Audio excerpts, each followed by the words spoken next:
Hello, people of the internet. My name is JD Shadow. This is basically going to be an update to the video that I posted last night concerning the JD from NY 206 debacle, in which he said some pretty abhorrent comments back either 6 weeks or a year ago about Alexa Bliss. The comments had to do with, one, her ability to wrestle, and two, comparing her to how she would be in bed. Now, it wasn't the first part, it was the second part in which got all the attention, and it was because she responded in the way that she did. Now, before we go any further, I do want to clear up a bit of confusion about one of the things I did say. In the video, I had incorrectly stated that Shad Gaspar, one of the people who was tragically lost from us, I had said that he died via suicide, which is not the case. He died via drowning, and sadly that's something that doesn't really take away the sting of it. However, I do want to clear that up in that, yes, someone did correct me on that. Now let's get to the meat of this whole thing, which is JD has since apologized for it, and in his raw review last night he did state that he wanted to apologize for that, and he wrote things down on a piece of paper so he could recite them. Now, anybody knows that I like to just say things off the cuff on my videos, because if I read from a script, then you're going to tell that I'm reading from a script. There's really no emotion there. I like to have some emotion when I'm talking. That way you guys know that I am believing the things that I'm saying, which I do believe in the things that I'm saying. He did say that he did become defensive, and it was natural for him to become defensive at first, but looking back at it, that was not the right course of action, and he should have never had said what he said in the first place. That the comparison was sexist in nature, and that he apologizes to the wrestlers that he offended by going off the way that he did, and of course to Alexa herself. And it remains to be seen whether or not he is sincere about the apology, given the notion that there's a lot of things that came out about some of the things that he said which have no place in a wrestling vlog or a wrestling blog or a wrestling talk show or podcast, that have nothing to do with the critical nature that these podcasts sometimes have. And because of that, it remains to be seen whether or not he's going to hold himself to a higher standard now that somebody has called him out on it, and because now the antics have finally caught up to him, and he's realizing that sometimes it's better if you just don't say that one thing that you want to say. I understand he wants to be controversial. I understand he wants to go hard edge. I understand he wants to do all of that. He has a style. He has a brand. I understand that. At the same time, you can have that brand and not be a douchebag about it. You can have that brand and not go into the realm that he did in that comment and about some of these other comments. You can go hard edge and still be civil. There are ways to do it, and he needs to find a way to do that. However, that having been said, it would be hypocritical of me if I just completely wrote him off now that he had that apology, because give him a chance in order to show that he has learned his lesson. Remains to be seen if he has done so, again, given what he has done in the past and what has been discovered of him and that he has done in the past, but give him a chance in order to make sure that things are now changed on him. We'll figure out whether or not that has indeed happened. And I will link to you the video in which he makes that apology in the description below this video. It is a lengthy apology. It is at the very first part of the video. It is at the beginning of the video in order for you to make up your own minds, because I want you to make up your own minds. So the last thing I want to delve into about this topic is, of course, the opinions themselves. And that goes into just about the crux of this whole thing. The opinions themselves versus the comparisons, the stuff that he has said, the analogies that he set forth, and how they compare to each other. And let's first understand that I know people are going to have their opinions about her wrestling ability, or anybody's wrestling ability. Have you seen or heard the years upon years that we have criticized John Cena and Roman Reigns? However, when they get into a match, you always tend to hear a lot of "this is awesome" chants. And the reason why is because even though we believe they are pushed down our throats repeatedly, we seem to get into the matches a lot. And maybe it's because of the other person that they are able to showcase the best of the other person in the match.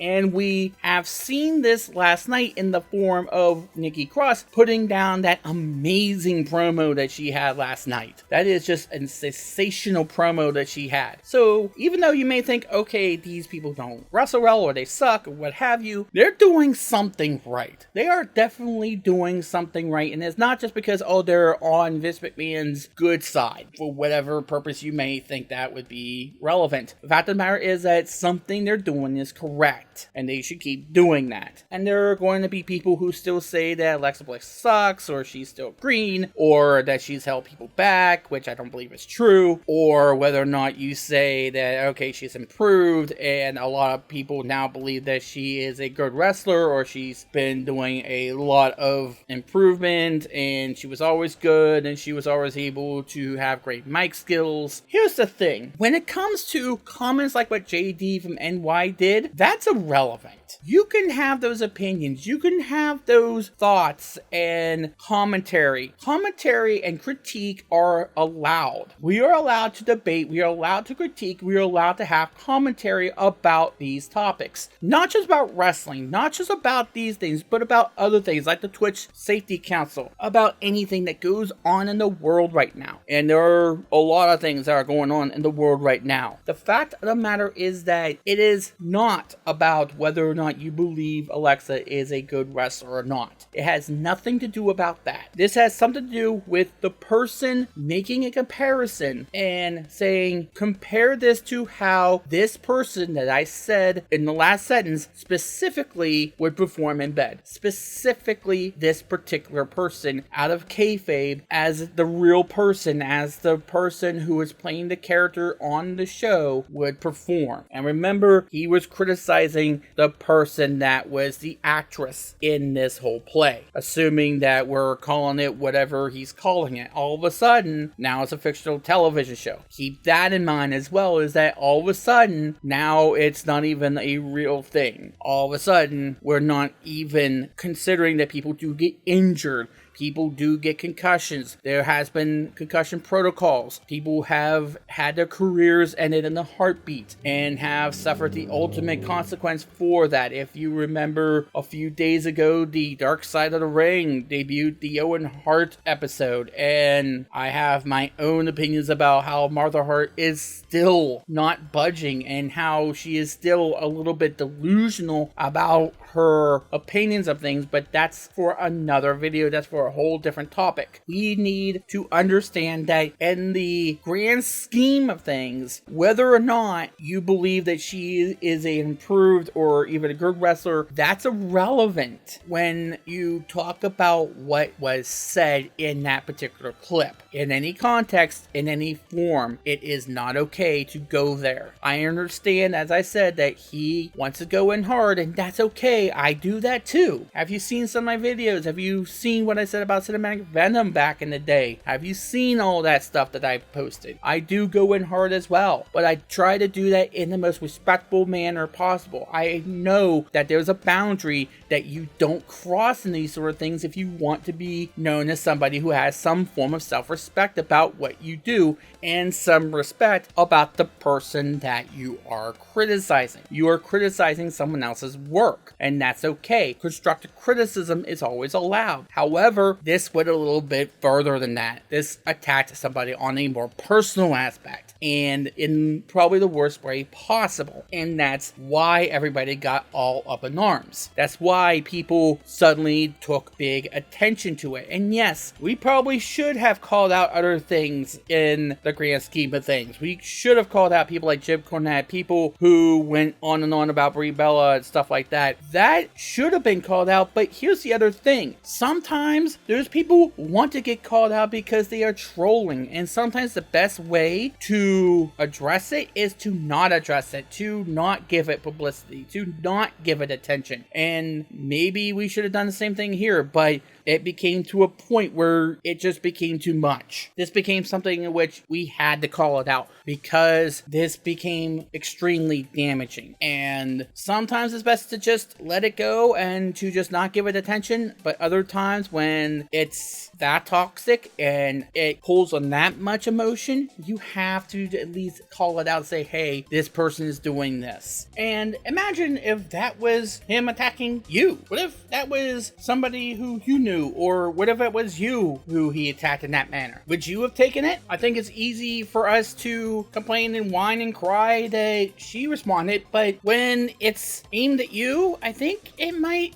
have a bit of a different mentality to it. So maybe instead of whining and crying and bitching that she responded to that, instead of going on to your vlog post or to your YouTube channel and saying, oh, well, she did the wrong thing, or she was attacking him, or she was sending all of her followers after him, or this was some grand conspiracy by the WWE or by Ryan Satin, there's that name again, to pile upon JD, which this wasn't. You need to cite some actual proof that that even happened in order to even so much as claim that, or even just bring up the possibility that it could have been that. Maybe ask yourself whether or not you would have responded to that, because I'm pretty sure a lot of people might say, oh no, I would have never responded to that. But it's easy to say that when it is not actually happening to you. When it is actually happening to you, things kind of change. When somebody is actually attacking you and attacking you in such an unfair manner as he did, things change. I would assume that a lot of you who would say, oh, I would have never hit that reply button, would hit that reply button the second they saw that they were actually being attacked. I think anybody who is saying that they wouldn't is lying through their teeth, because I know for a fact I probably would not resist the urge to do so. And especially on a personal level, if you were attacked on a more personal level. And before we try to say it, no, calling out somebody and answering to a continued act of defiance is not the same as bullying and piling on somebody. He was acting defiant in the face of people calling him out, so what the hell are you expecting them to do? Don't believe any of those podcasts saying, hey, he was being piled upon and he was getting quote-unquote bullied, because he was being the bully there, and when somebody was shutting him down and saying, hey,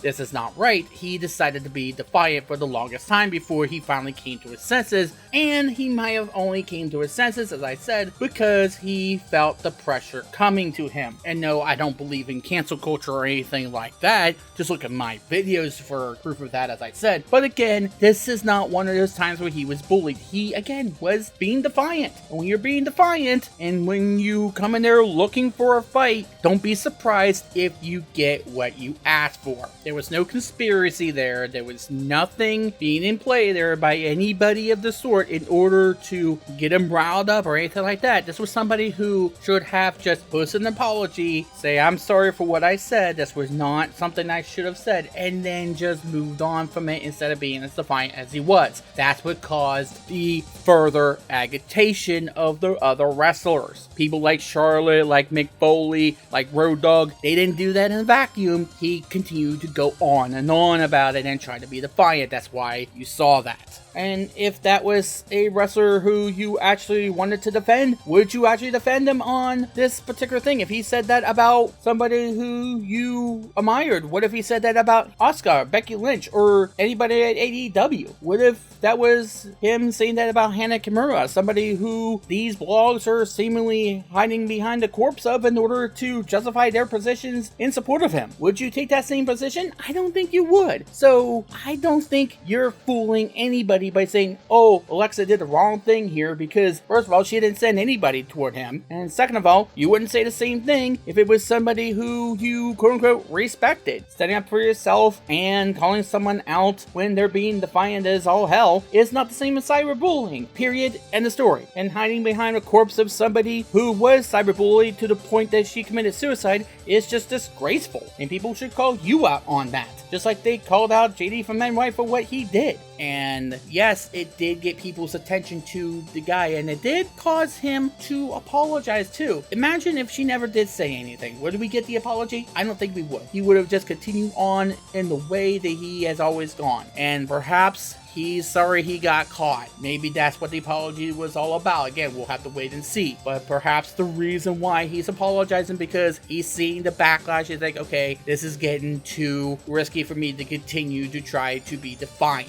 And perhaps if all of those wrestlers were just ignore him, would he apologize? Would he backpedal? I don't think he would have. However, it remains to be seen whether or not he's going to change his ways. Let's hope he does. Let's hope that becomes a teachable moment. Let's hope that becomes a teachable moment for all of us to understand when it's good to call out some things and when it's not good to call out some things. This was good to call out. And for the most part, everybody got it right. Everybody said, hey, this is a step too far. Even if you don't like her A-ring ability, if you don't like the ground that she walks on, the fact of the matter is, this went a little too far. And he paid the price. Hopefully he's learned his lesson. Let's hope he does so. But given the history, we'll have to wait and see. Thank you very much for watching. If you like what you see, please hit that thumbs up and please comment on what you have heard. Unlike some people, I like to hear the disagreements. I like to hear what you guys think about things. That's a good thing too, in order to make sure that people understand that you are welcoming disagreements and conversation. To just say, hey, I want to hear what you guys think. That's a good thing too. That helps the channels grow. That helps people be invited to your conversation instead of what he did. My name's JD Shadow. That just happened. It's okay to not like things. It's okay, but don't be a dick about it. It's okay to not like things. Don't be a dick about the things you don't like. It's really as simple as that.